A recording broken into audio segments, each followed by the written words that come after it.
अभी तक आपने कोर्ट में लेडी जस्टिस प्रतिमा के हाथों में सिर्फ संविधान की पुस्तक देखी होगी, लेकिन आने वाले वक्त में आपको गीता, वेद और पुराण भी उनके हाथ में नजर आ सकता है। दरअसल बड़ी खबर यह है कि सुप्रीम कोर्ट के जस्टिस पंकज मित्तल ने एक बड़ा बयान दिया है, जिसमें उन्होंने सुझाव दिया है कि न्याय की देवी की जो प्रतिमा कोर्ट में लगी रहती है, उसके हाथ में संविधान के अलावा गीता, वेद और पुराण, ये 3 पुस्तकें भी रखी जाएं। और जस्टिस पंकज की तरफ से यह कहा गया है कि यह सही मायने में न्याय का भारतीयकरण होगा। तो यह एक बड़ी मांग है, एक बड़ा सुझाव उनकी तरफ से दिया गया है कि संविधान ही क्यों, सिर्फ संविधान की पुस्तक नहीं बल्कि गीता, वेद और पुराण भी उनके हाथ में ये पुस्तकें रखी जानी चाहिए। ये बड़ी मांग करते हुए उन्होंने ये भी कहा कि भारत में कानून की पढ़ाई में वेद, स्मृति, अर्थशास्त्र, रामायण, महाभारत को भी शामिल किया जाना चाहिए। तो ये डिमांड है पंकज की, जो कि जस्टिस हैं सुप्रीम कोर्ट में, और कितना गौर उनकी इस डिमांड पर होगा, जो सुझाव उनकी तरफ से दिया गया है, ये तो आने वाले वक्त में देखना होगा। लेकिन इसी के साथ उन्होंने ये भी कहा कि सुप्रीम कोर्ट में पूर्व जो सीजेआई रहे हैं डी.वाई. चंद्रचूड़, उनकी देखरेख में देश की न्यायिक प्रणाली का भारतीयकरण हुआ है, किया गया है। सबसे पहले सभी फैसलों का 13 भाषाओं में अनुवाद करके और महिला न्यायाधीश की प्रतिभा को बदलकर, ये दरअसल कहीं ना कहीं दिखाता है कि किस तरीके से देश की न्यायिक प्रणाली का भारतीयकरण करने की कोशिश पूर्व सीजेआई डी.वाई. चंद्रचूड़ के जरिए की गई थी। और यहीं पर जस्टिस मित्तल ने कहा कि महिला न्याय की मूर्ति को बदल दिया गया है। भारत के सुप्रीम कोर्ट में नई महिला न्याय की मूर्ति में लबादे की जगह साड़ी है, तलवार की जगह संविधान है और आंखों पर पट्टी की जगह खुली आंखें हैं। ये तमाम बातों का जिक्र उनकी तरफ से किया गया है। मैं आपको जानकारी दे दूं कि सुप्रीम कोर्ट के दरअसल जो पूर्व सीजेआई रहे हैं देश के, उनकी तरफ से दरअसल न्याय की देवी जो सुप्रीम कोर्ट में जिनकी प्रतिमा रहती है, उसमें बड़े बदलाव किए गए। अब तक इस प्रतिमा पर लगी आंखों से पट्टी हटा दी गई और वहीं हाथ में तलवार थी पहले, लेकिन अब बदलकर जो है वो संविधान की कॉपी उनके हाथ में रखी गई, भारत के संविधान की। तो ऐसे में अब जस्टिस जो मित्तल हैं वो मांग कर रहे हैं कि वहां पर वेद, पुराण भी जो है उनकी भी पुस्तक होनी चाहिए। उन्होंने कहा कि ये एक तरीके से इस बात को कहीं ना कहीं संबोधित करेगा कि यहाँ पर भारत की बात हो रही है, यहाँ पर भारतीय कानून की बात हो रही है।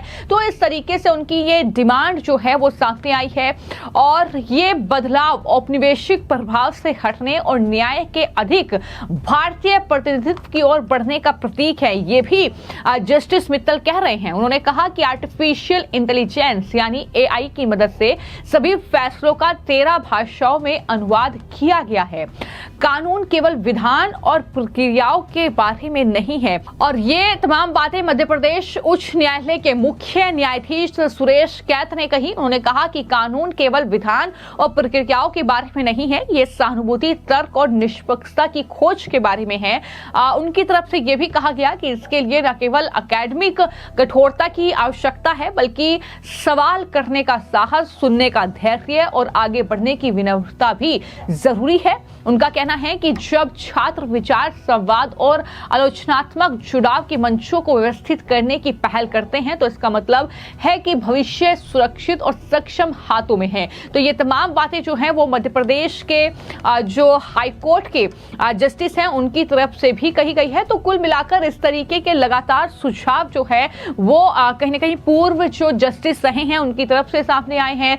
बार बार बदलाव करने की कोशिश भी की गई है कि किस तरीके से बेहतर कहीं ना कहीं न्याय प्रणाली जो है उसमें चीजें आए, और उसको लेकर ही ये अब एक नया बयान है। हालांकि ये बयान अभी जो है कह सकते हैं कि न्यायपालिका में जो है देखने को मिल रहा है। उनका कहना है कि जो न्याय की देवी की प्रतिमा है उनके हाथ में फिलहाल संविधान की पुस्तक है, लेकिन इसी के साथ उनके हाथ में वेद होना चाहिए, पुराण होनी चाहिए, गीता होनी चाहिए, और यही भारतीयकरण को संबोधित करेंगी चीजें। तो कहीं ना कहीं क्या कदम आने वाले वक्त में उठाए जाएंगे ये देखना होगा। लेकिन इससे पहले जहां तक बात वेद, पुराण और गीता की है, तो इसमें लगातार बहस इसको लेकर होती रही है।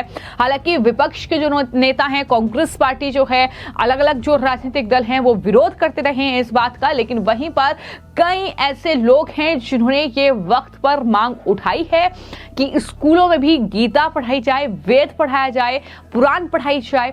ये तमाम चीजों की मांग लगातार होती रही है और अब सुप्रीम कोर्ट के जो जस्टिस हैं मित्तल, उनकी तरफ से ये बड़ी मांग की गई है। उन्होंने साथ ही ये भी कहा है कि भारत में जो कानून की पढ़ाई है उसमें भी वेद, रामायण और महाभारत को शामिल किया जाना चाहिए, उसका भी ज्ञान जरूरी है। क्योंकि हम देखते हैं कि जो भी कहीं ना कहीं जो न्यायपालिका में सुनवाइयां चलती हैं, जो भी कानूनी कार्रवाई होती है, उसमें कई ऐसे तर्क दिए जाते हैं, हर चीज का ज्ञान जो है बहुत जरूरी है। तो उस लिहाज से भी कहीं ना कहीं जो है जस्टिस मित्तल की तरफ से ये मांग कर दी गई है कि भारत में कानून की पढ़ाई में अब रामायण महाभारत को भी शामिल किया जाना चाहिए। ये असली भारतीयकरण होगा न्यायपालिका का।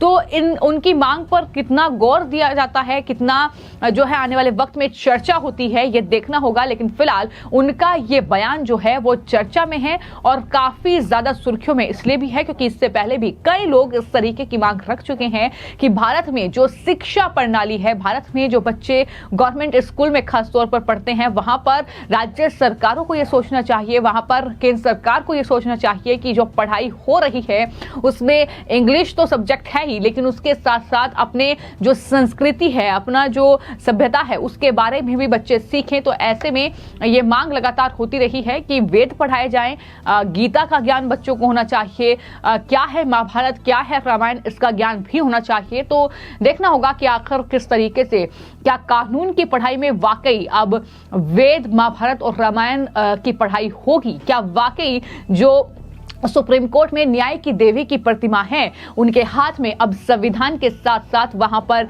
गीता, वहां पर पुराण और वेद नजर आएगा, ये कहीं ना कहीं अब देखना होगा।